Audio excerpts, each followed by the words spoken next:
Hello friends,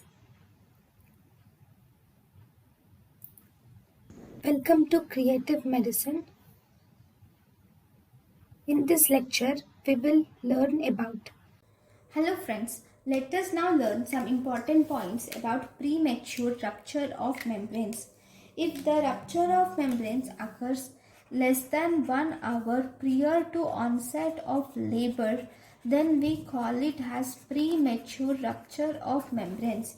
If premature rupture of membranes uh, occurs less than 37 weeks of gestation, then we call it as preterm premature rupture of membranes.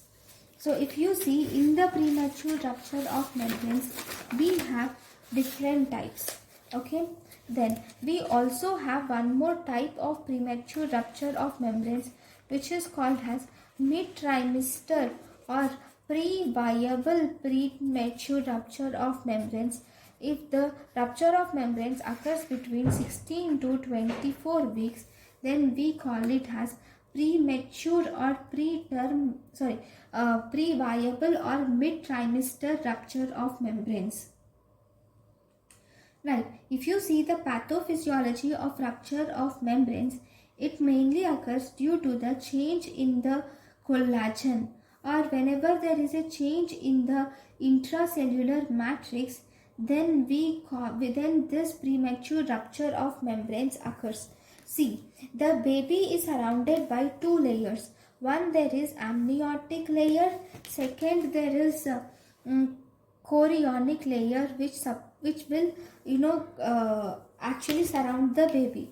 See, if this is the baby, and in this baby we have the amniotic layer and the chorion layer, which is actually surrounding the baby. Between this amnion and chorionic layer, there will be a connective tissue which is present between this amniotic and chorionic layer. So as the gestational age advances, this collagen which is present, connective tissue in between the amnion and chorion, has the collagen which undergoes changes leading to weakening of this membrane.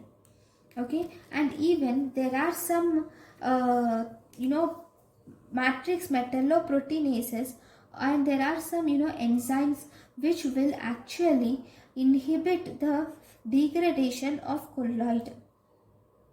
Okay, and they will collagen. And overall what happens here is, the as the maternal age advances, there will be remodeling of collagen, but this remodeling of collagen will cause weakening of the membranes. Because it is weakened, membranes will rupture easily. So if you see the risk factors of this premature rupture of membranes, it is almost simple. So if you see, this is the uterus, okay, and in the uterus we have a baby. Whenever there is polyhydramnios, okay, this polyhydramnios will have an effect on the uterus. It distends the uterus. This over distension of uterus causes intrauterine pressure to increase, leading to rupture of the membranes.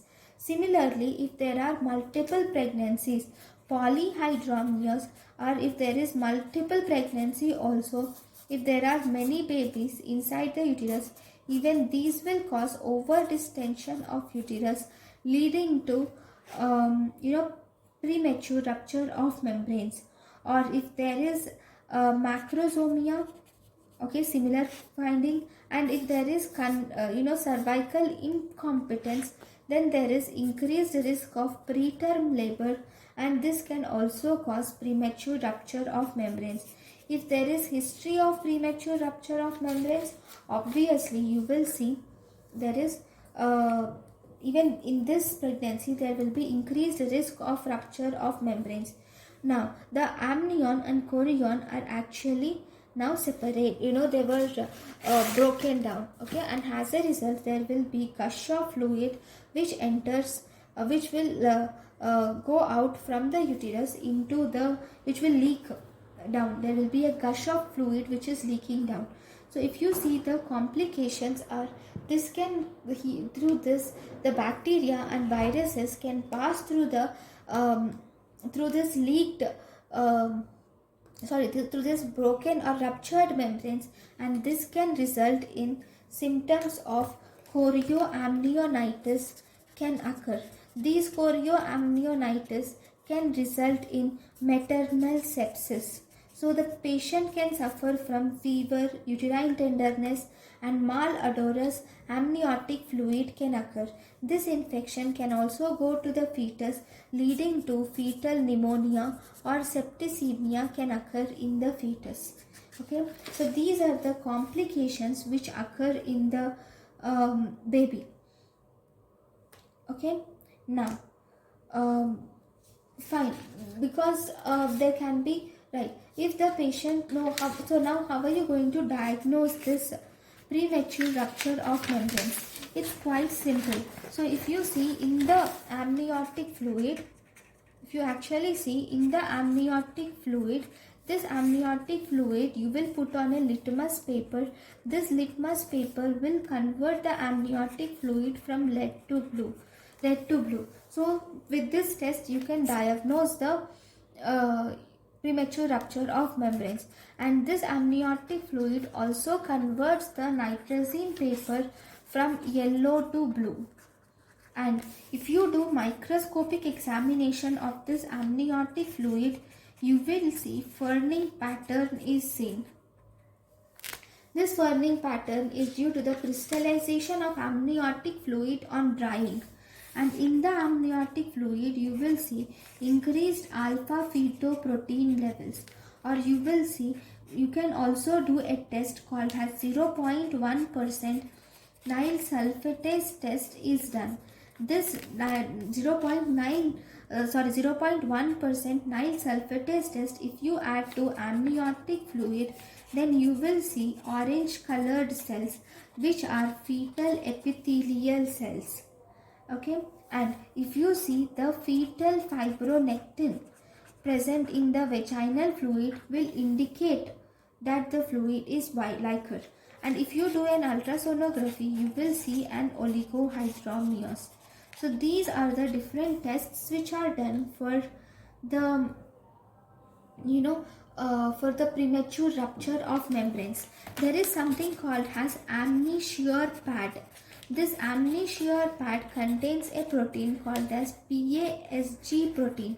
This PASG protein will cause discoloration if it contains amniotic fluid.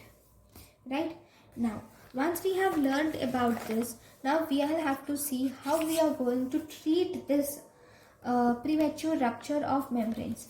In order, here there is increased risk of chorioamnionitis, so you will have to treat it with erythromycin 250 milligrams QID should be given for 10 days. Normally, if it's preterm labor, you will not treat it. But in premature rupture of membranes, we should definitely treat the pregnancy. And the normal delivery things will be similar to preterm labor. So this is about the premature rupture of membranes. So thank you guys for watching my lecture. Thank you. Thank you, and thank you for watching.